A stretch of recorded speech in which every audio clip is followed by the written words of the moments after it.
बिस्मिल्लाहिर्रहमानिर्रहीम। Welcome guys to my YouTube channel nursing by Faisal Khan. आज का हमारा जो वीडियो टॉपिक है इम्पोर्टेशन के बारे में है, जो कि हमारे पास BSN 4th सेमेस्टर की AHN एडल्ट हेल्थ नर्सिंग की 6 नंबर डिजीज़ पे आती है। ठीक है, इम्पोर्टेशन क्या है, इसकी कॉजेज़ क्या है, प्री ऑपरेटिव केयर क्या है, पोस्ट ऑपरेटिव केयर क्या है।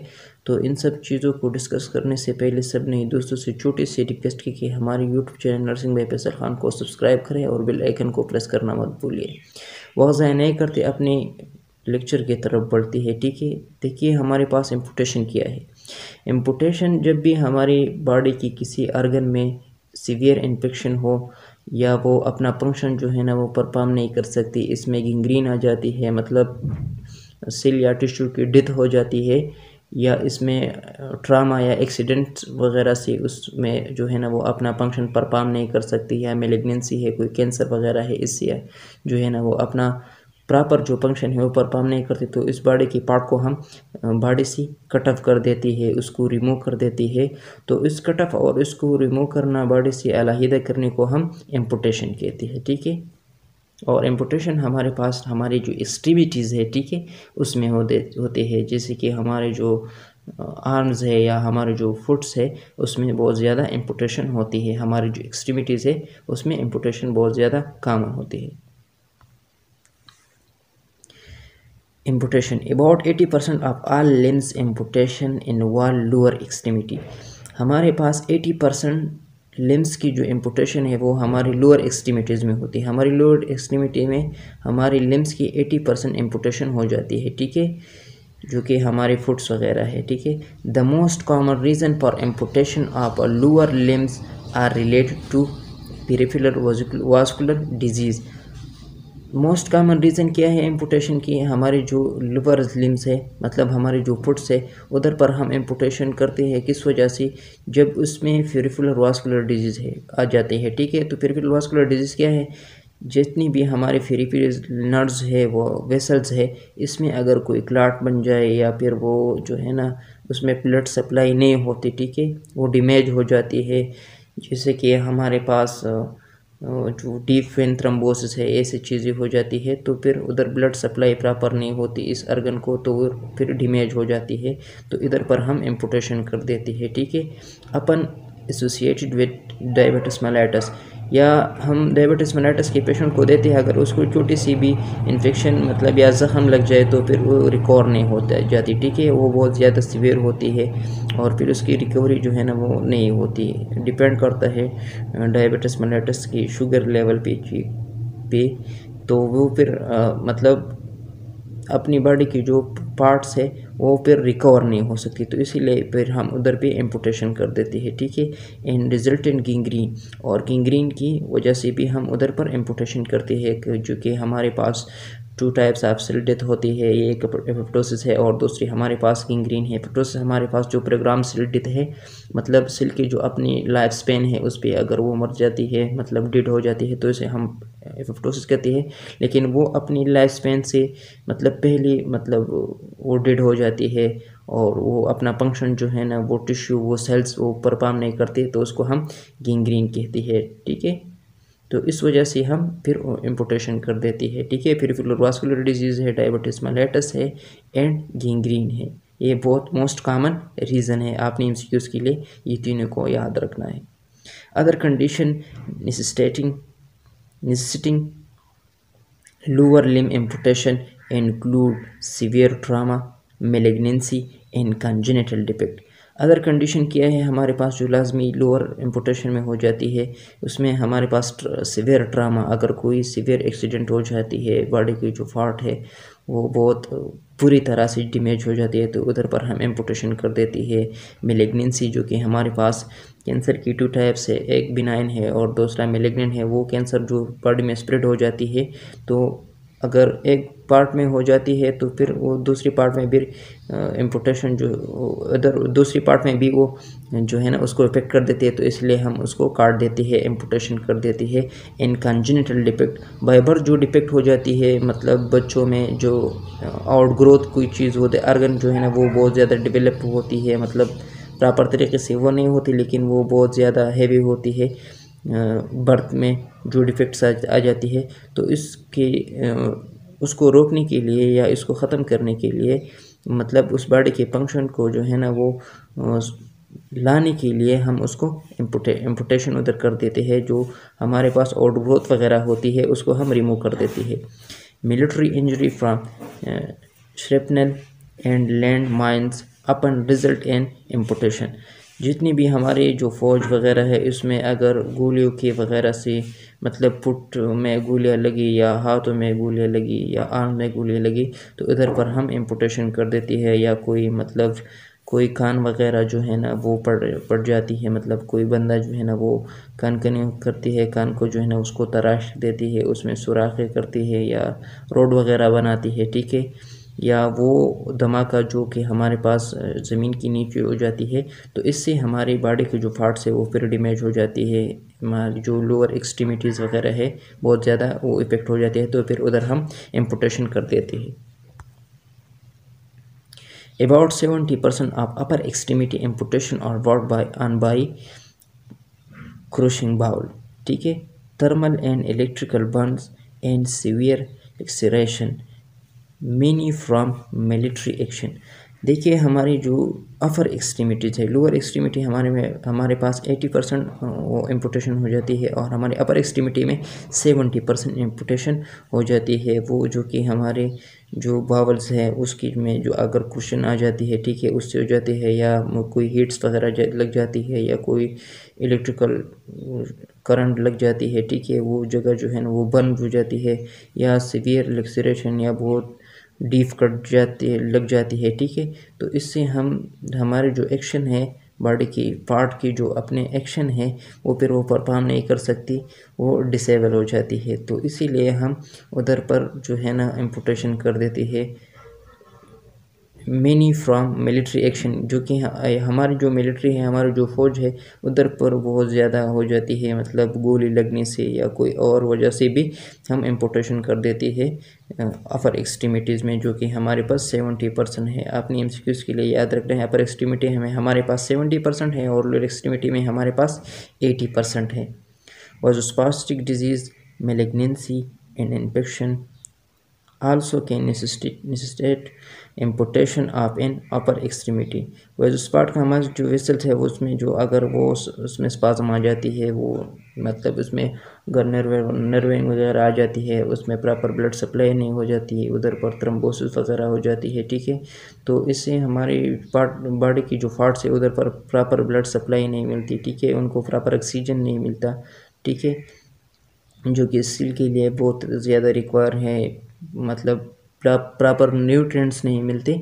तो इधर पर जो ओसिल्स वो जो फंक्शन जो करता है, वो बॉडी की जो पार्ट जो अपना फंक्शन कर देती है वो फिर अच्छे तरीके से नहीं करती, तो इधर पर भी हम एम्पुटेशन कर देते हैं। मैलिग्नेंसी जिसे मैंने आप लोगों को बता दिया, वो कैंसर जो कि हमारे बॉडी में स्प्रेड हो जाती है, अगर किसी एक ऑर्गन में है तो वो दूसरे ऑर्गन में ट्रांसफ़र हो जाती है, तो इसीलिए आपने उस जगह को जो है ना उसको रिमूव करना है, ठीक है। या सीवियर इन्फेक्शन हो जाती है, वो इन्फेक्शन मतलब जैसा कि डायबिटीज़ मेलिटस के पेशेंट में अगर कोई इन्फेक्शन उसको लग जाती है तो फिर वो रिकवर नहीं हो सकती। तो आपने क्या करना है, आपने उसको बॉडी के जो पार्ट्स हैं आपने उसको रिमूव करना है।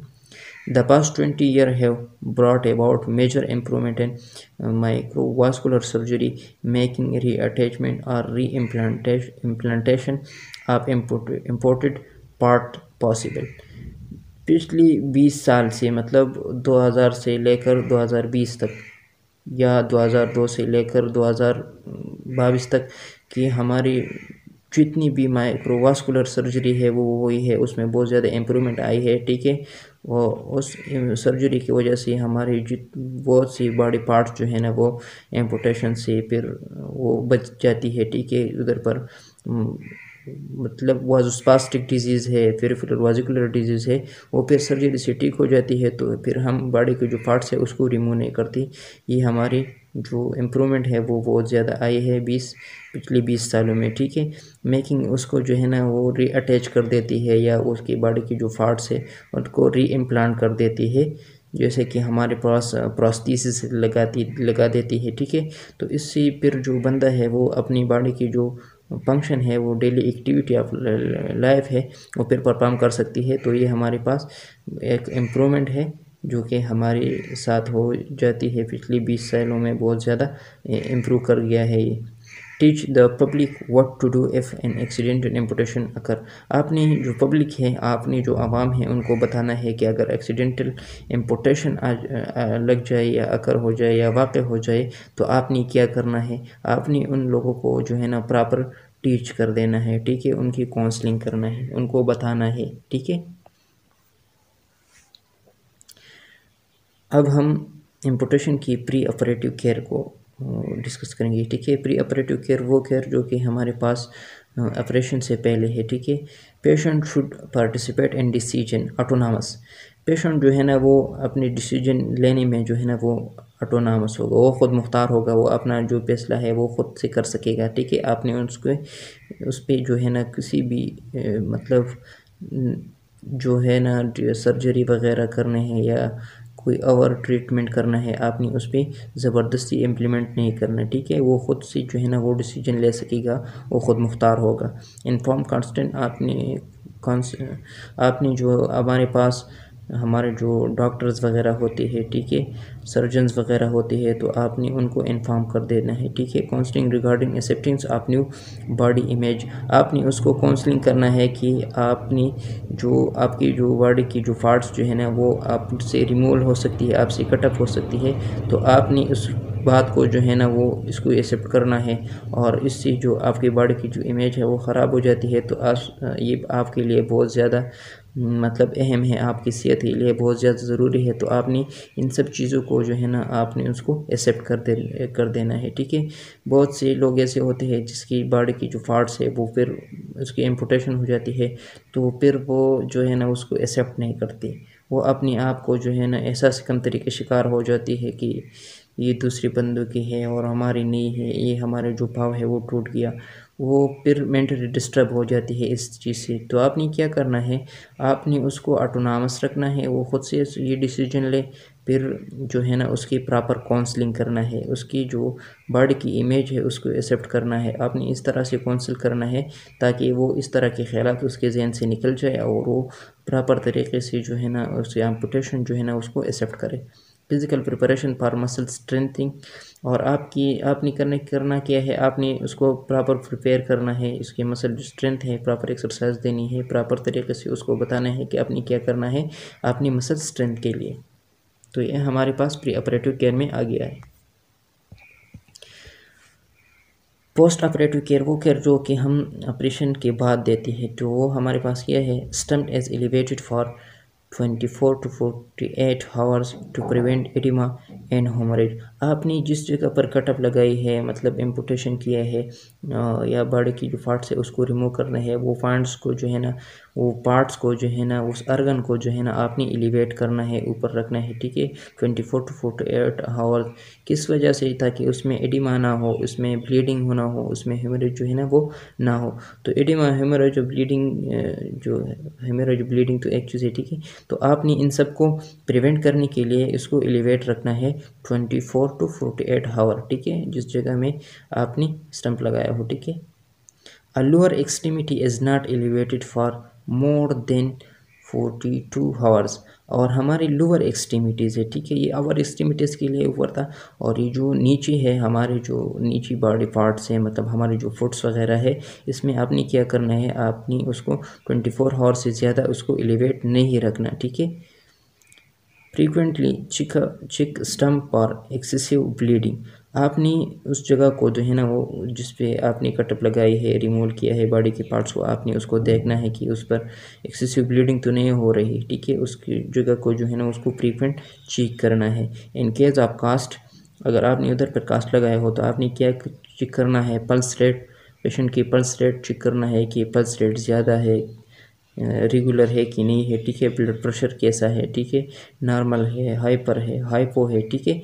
इंक्रीजिंग पेन तो नहीं हो रहा है, तो ज़्यादा है, कम है, ठीक है।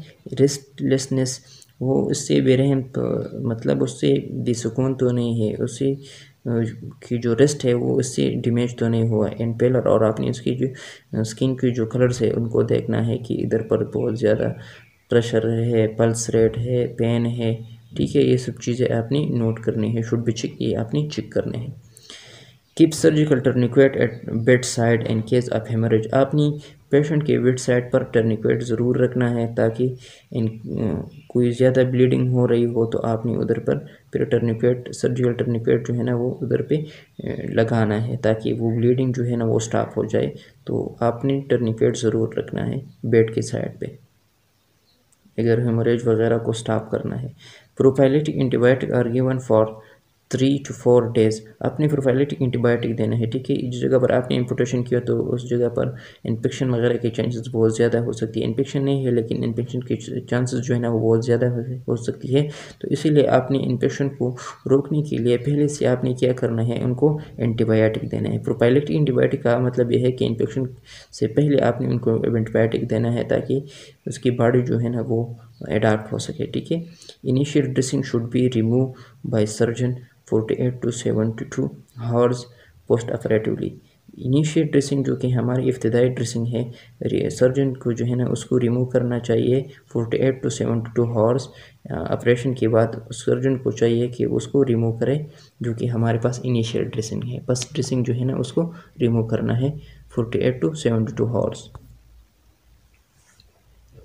एम्पुटेशन में हमारे पास फैंटम पेन क्या है, ठीक है। वो पेन जो कि मतलब सर्जरी वगैरह में जो है ना पेशेंट महसूस कर देते हैं, तो आपने इन सब को मतलब करना है। Mimics preoperative pain in that the peripheral nervous system and the spinal cord send messages to the brain which retain the memory of the pain. आपने क्या करना है, बहुत से पेशेंट ऐसे होते हैं जिसके ख्याली पेन हो जाती है, ठीक है। फॉर एग्ज़ाम्पल वो जो है ना वो सर्जरी से डरती है, ताकि मैं ये सर्जरी करूँ तो मुझे बहुत ज़्यादा पेन होगी, तो इससे वो बहुत ज़्यादा डरती है, ठीक है। तो अगर आप सर्जरी कर रहे हो तो आपने पेशेंट से पूछना है कि पेन तो नहीं हो रहा। अगर पेन हो रही है तो आपने उसको नर्वस सिस्टम को जो है ना उसको चेक करना है कि हाँ इस बंदे की जो नर्वस सिस्टम है वो काम कर रही है, ठीक है। स्पाइनल कॉर्ड इंजरी वगैरह नहीं है, ब्रेन इंजरी वगैरह नहीं है, ठीक है। इसको जो नर्वस सिस्टम है वो बिल्कुल ठीक ठाक है, मतलब जगह में जो है ना उसमें गैंग्रीन आई है, मेलिग्नेंसी आई है, एक्सीडेंटल ट्रामा आई है, लेकिन इसकी जो मतलब नर्वस सिस्टम है उस जगह की वो प्रॉपर है, ठीक है। इससे आपने ये अंदाज़ा लगाना है, ठीक है। पेंटम लिप सेंसेशन में नॉट बी पेनफुल, और जो हमारे पेंटम लिम्स है, हमारे जो लिम्स है इसमें जो पेंटम है मतलब वो ख्याली दर्द है, उसकी सेंसेशन कभी है और कभी नहीं हो सकती, ठीक है। मतलब पेशेंट जो है ना वो पेनफुल कभी महसूस करेगा ख़ुद को या नहीं करेगा, ठीक है। उसको पेन जो है ना वो कभी उसको सेंसेट करेगा या नहीं सेंसेट करेगा, ठीक है। IV infusion of ketamine, ketamine हमारे पास एनेस्थेटिक है, ठीक है। आपने आईवी इन्फ्यूजन में केटामिन उसको देना है, ताकि उसकी जो पार्ट है बॉडी की जो पार्ट है जिसमें स्टम्प मतलब जिस पॉइंट पर आपने इम्पुटेशन की हो, तो इसको जो इसमें जो पेन हो जाती है, ठीक है, उस पेन को रिमूव करने के लिए आपने उनको विटामिन देना है, ठीक है। Transcutaneous electrical nerves stimulator TENS, ये छोटा सा वोल्टेज है, इसको हम अप्लाई कर देती है ताकि उसकी जो नर्व्स है वो स्टिमुलेट हो जाए। आगे पिक्चर में है, आप इधर देख लें, ये जो है ना ये ट्रांसक्यूटेनियस स्टिमुलेटर नर्व्स है, ठीक है, टेंस है, ठीक है। इसमें छोटे से वोल्टेज जो है ना उधर पर अप्लाई करना है, ठीक है। इस आर्म में जो है ना वो हमारे पास एम्पुटेशन हुई है, तो इससे हमारे जो नर्व्स है वो स्टिमुलेट हो जाती है, ठीक है, ये करना है। और ये स्टॉकिंग जो है ना वो लगा लिए है, ठीक है, इधर पे आप देख सकते हैं, ठीक है। इम्पोर्टेशन जो हमारे स्टम्प है उधर पे ये लगाए है, पॉइंट है जिसमें आपने कट लगानी है, उधर पे ये लगे हुए है ताकि इन्फेक्शन से वो बच जाए, ठीक है। स्टम्प स्टॉकिंग हमारे पास ये है, ये तो आपने देखा, ये लगाए है ताकि वो जगह जो है ना वो डस्ट वगैरह से या एयर पोल्यूटेड एयर्स वगैरह से या इन्फेक्शन वगैरह से बच जाए। तो आपने उधर पर स्टम्प स्टॉकिंग लगानी है इन वर्चुअल रियलिटी गूगल्स, और आपने जो है ना हकीकी उस जगह को जो है ना उसकी हिफाजत करने है, ठीक है। गूगल्स मीन उसकी हिफाजत करने है, उसको सेफ रखना है, ठीक है। तो ये एम्पुटेशन में ये जो है स्टम्प स्टिकिंग है, ठीक है, ये इलेक्ट्रिकल नर्व स्टिमुलेटर है, छोटे से वोल्टेज अप्लाई कर देती है, ठीक है। तो ये चीज़ थी।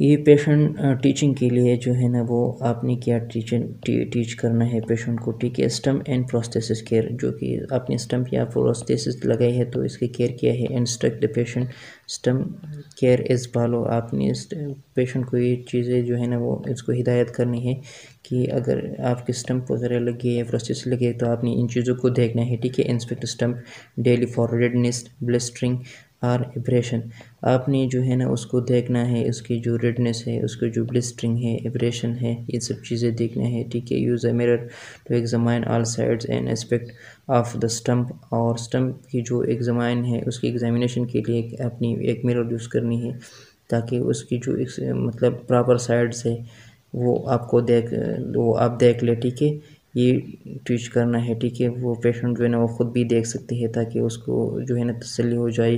Perform meticulous daily stump hygiene, आपने स्टम्प जो है ना उसको मतलब डेली पे उसके जो हाइजीन है उसको साफ़ रखना है, उसको वॉश करना है बैक्टीरियोस्टेटिक सॉप से, ठीक है। एंड देन केयरफुली राइजन एंड ड्राई इट, और फिर आपने उसको एहतियात से मतलब उधर पे लगाना है और इसको जो है ना उसको ड्राई कर के लगाना है। Allow the air to dry 20 minutes, और आपने 20 मिनट के लिए जो है ना उसको ऐसे रखना है ताकि जो एयर से जो है ना वो ड्राई हो सके। Apply nothing to the stump after it is bath, अगर आपने जो स्टम्प को जो है ना उसको बात कर लिया तो फिर आपने कुछ भी नहीं लगाना, ठीक है।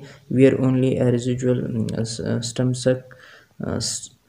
सॉक, तो आपने जो है ना उस पर जो सॉक्स वगैरह है, जो मोज़े, जो जुराबे वगैरह होती है, उसने आपने जो है ना उसको लगानी है is in good condition over the stump और क्लीनिंस and comfort.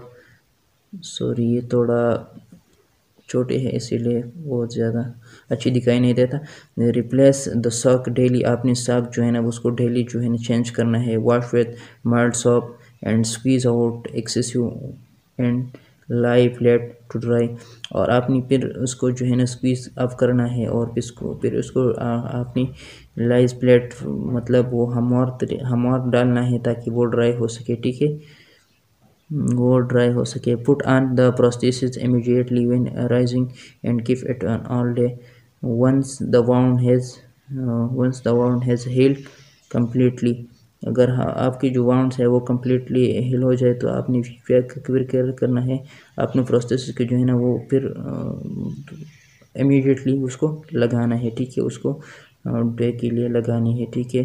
Continue prescribe exercise to prevent weakness, और अपनी फिज़िकल स्ट्रेंथ, मसल की जो स्ट्रेंथ है उसको जो है ना उसको पेशेंट को जो है ना उसको प्रिपेयर करना है, उसको मतलब वो बताना है, ठीक है। Lie prone in the hip extension for 30 minute 3 और 4 टाइम्स अ डे, आपने पेशेंट को जो है ना वो सीधी पोजीशन पे रखना है, ठीक है, ताकि इसको जो हिप की जो एक्सटेंशन है वो 30 मिनट्स मतलब 3 to 4 टाइम्स डे में होनी चाहिए, ठीक है।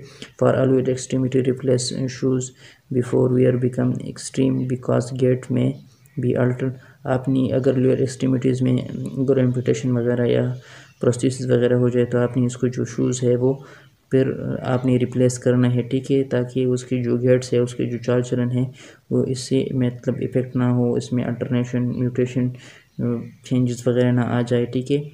केयर ऑफ द प्रोस्थेसिस, और जो बॉडी के जो आर्टिफिशियल ऑर्गन है आपने उसकी भी केयर करनी है। remove sweets and dirt from the prosthesis socket daily by ripping the inside the socket within a damp soapy cloth, और आपने क्या करना है, आपने जो प्रोस्थेसिस है उसको मतलब डेली बेस पे उसको जो है ना उसको साफ़ कर देना है, ठीक है। उसको फिर लगाना है, उसको जो है ना धोना है, ठीक है, प्रॉपर तरीके से सॉप से, ठीक है, ताकि वो क्लीन हो जाए, और फिर आपने डम क्लॉथ से उसको रखना है, ठीक है। ड्राई प्रोस्थेसिस सॉकेट थ्रूली, और फिर आपने उसको जो है ना फिर ड्राई कर देना है। नेवर अटेम्प्ट टू एडजस्ट और मैकेनिकली अल्टर द प्रोस्थेसिस, और आपने क्या करना है, आपने ऐसा करना है कि जिसको जो है ना उसको अटेम्प्ट नहीं करना, ठीक है। उसको मतलब जब आप प्रोस्थेसिस लगा रहे हो तो अगर वो ऐसे ही नहीं लग रहा है तो आपने उसको जो है ना पोर्ट्स वगैरह नहीं अप्लाई नहीं करना, ठीक है। आपने प्रॉपर तरीके से उसको जो अप्लाई करना है। If problem develops consult the prosthetist. अगर आपको कोई प्रॉब्लम डिवेलप हो रही है तो आपने प्रोस्थेसिस्ट से जो है ना उससे रब्ता करना है, उनको इन्फॉर्म कर देना है, ठीक है। Schedule yearly appointment with the prosthetist. और अपने प्रोस्थेटिस्ट के साथ जो है ना 1 ईयर बाद जो है ना अपनी अपॉइंटमेंट रखनी है, ताकि उस जगह की जो है ना एग्जामिनेशन वगैरह हो जाए। ये जो लड़की डांस कर रही है इसकी बॉडी में जो है ना उस प्रोस्थेसिस लग रही है, लेकिन उसने जो है ना उसको एक्सेप्ट किया है और अपनी लाइफ को जो है ना वो एंजॉय कर रही है, डांसिंग कर रही है, ठीक है। तो इससे हमारी वीडियो जो है ना वो ख़त्म हो जाती है, ठीक है। बाकी जो लेक्चर्स वगैरह है उसको लिंक जो है ना आपको डिस्क्रिप्शन में मिल जाएगी। तो अपना ढेर सारा ख्याल रखिएगा। थैंक यू, मेहरबानी।